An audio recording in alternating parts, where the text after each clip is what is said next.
অৱশেষত মৌনব্ৰত ভংগ হ'ল ডক্টৰ সমুজ্জ্বল কুমাৰ ভট্টাচাৰ্য।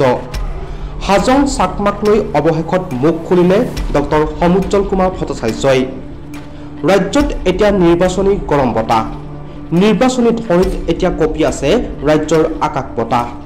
কিন্তু কিছুদিনৰ পৰা মৌনব্ৰতত আছিল আছুৰ মুখ্য উপদেষ্টা ডক্টৰ সমুজ্জ্বল কুমাৰ ভট্টাচাৰ্য।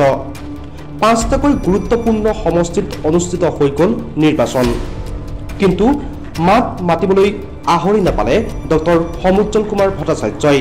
কা প্ৰৱৰ্তন কৰা দলৰ বিৰুদ্ধে কিয় এষাৰ মাত মাতিবলৈ আহৰি নাপালে ডক্টৰ সমুজ্জ্বল কুমাৰ ভট্টাচাৰ্যই।